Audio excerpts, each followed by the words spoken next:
It is not important to us what you believe, because what you believe is yours to believe. It is important to us what we know to be. It is important to us that we know what we know. So we have discovered that by knowing what we know, our life is one of joy. And you've discovered that by knowing what you know, your life is one of misery. We just want to explain to you that there are choices. We don't disagree with you that most people don't know those choices. We don't disagree with you that momentum happens and people focus upon the reality around them. We don't disagree with you that people push against a lot of things. We do not disagree with you that there are people that are evil in intent, that find ways of putting people in precarious positions. But we will never agree with you that the world is without the ability to create its own reality. We will never. I'm not saying that. I'm saying if you're in a situation that is out of control because other people have their own positions of power. Out of control because vibrational momentum has caused it to be that. I want to ask this audience for a moment. Are you all right for a little more discussion? Or? So they're enjoying the discussion. Thank goodness, because I know this is an unpopular question. It's all right. I've taken 2 years to come here, and I've had this conversation with you on the astral many times. And last time I tried to come here, it was no, and this time it was yes, so here I am.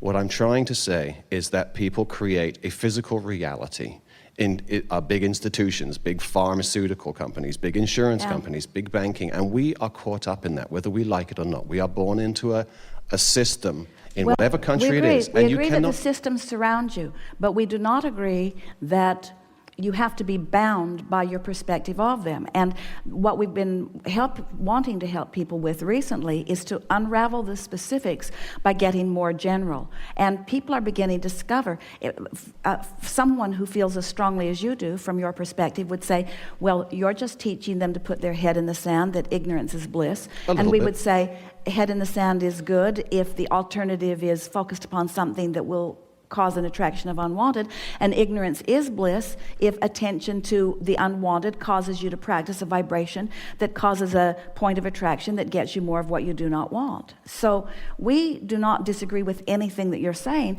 We just, as Esther began receiving us in the early days, all those years ago, she did not have a religious background. She did not have a philosophical background. She was, for the most part, just living life happily ever after.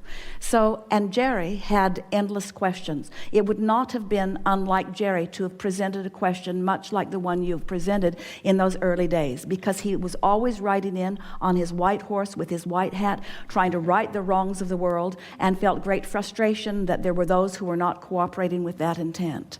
And as we began interacting with the two of them, Jerry must have asked thousands of times about one thing or another, and our answer was, that's not your work. And then he'd come at us again, and we'd say, that's not your work. And then he'd come at us again, and we'd say, that's not your work. Until about 4 months in, he said, Abraham, what is my work?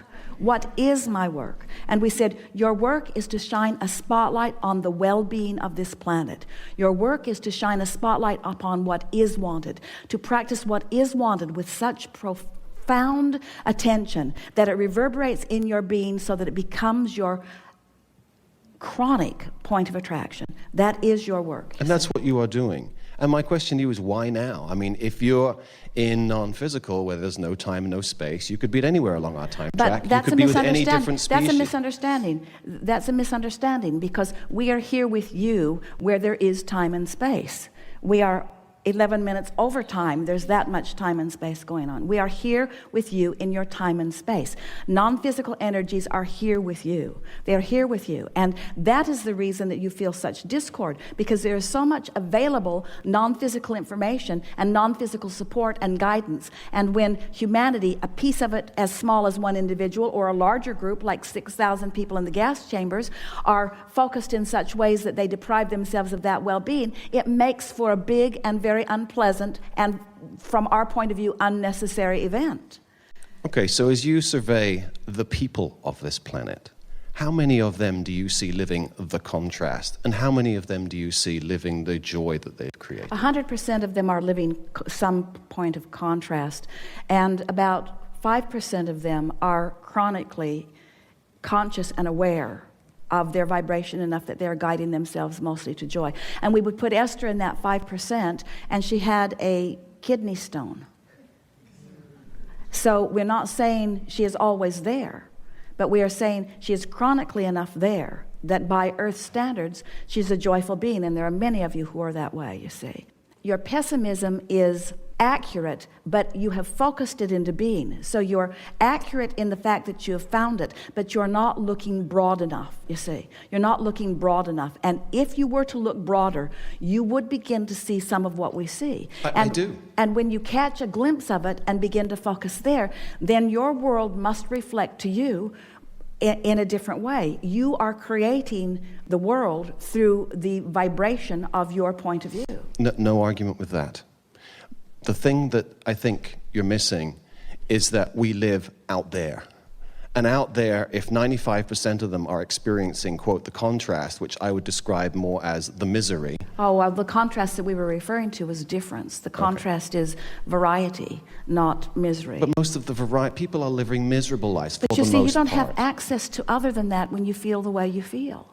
In other words, you don't feel, you can't attract otherwise. That's what's so interesting about law of attraction.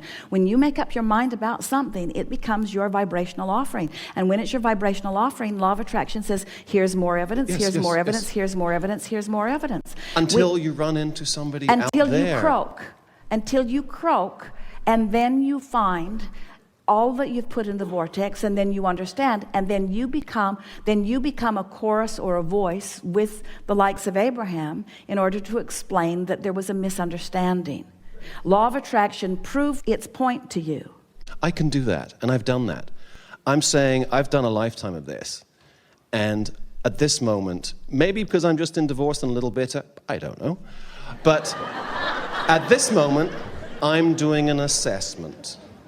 It's time to do an assessment. We want to say to you, and we mean this as much as we have ever been able to convey it to another, we have enjoyed this interaction immensely. It is deeply satisfying to us to hear someone with strong conviction. And we want to say to you that you're not wrong in your perspective, and law of attraction will prove you right.